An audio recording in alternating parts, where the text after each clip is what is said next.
How is the statement, God is most glorified in us when we are most satisfied in him, true for those who won't be saved? God is most glorified in us when we are most satisfied in him. Okay, what I mean when I say God is most glorified in us, I mean if your aim is to glorify God, you will do it most by being satisfied in him. Now, this raises the question that I'm not answering, namely, what if you don't give a rip about glorifying God and you plan to go to hell and be an unbeliever and an atheist to the end? Is God most glorified in you when you are most satisfied in him? It doesn't even work. It doesn't even have a bearing on that person. So maybe the question, since they're not satisfied in God at all, then he's not glorified in their being satisfied in him. So I suppose what they're asking is he glorified in them in any way? And the answer to that is yes.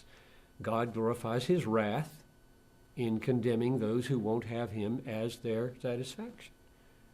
He hands them over to their sin and he punishes them in hell, and the glory of his justice shines very brightly.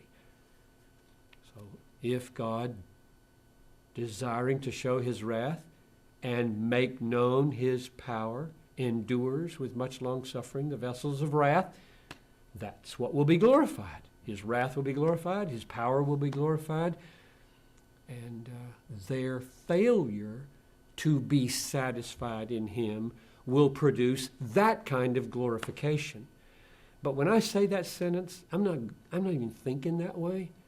I'm thinking, do you want to glorify God the most with your life and experience the glory the most? Then the answer is pursue maximum satisfaction in him.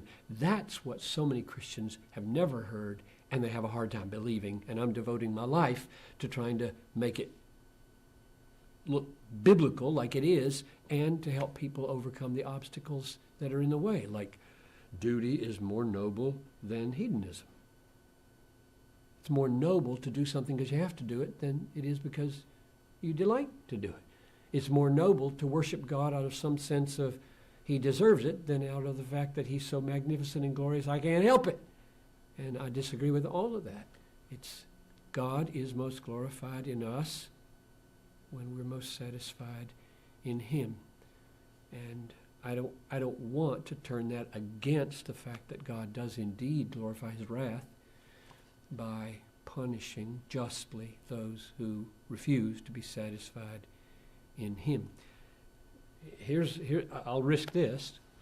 Maybe the statement, God is most glorified in us when we are most satisfied in him, does mean that those who refuse to be satisfied in him and those who do happen globally or historically in such a way that the greatest amount of glory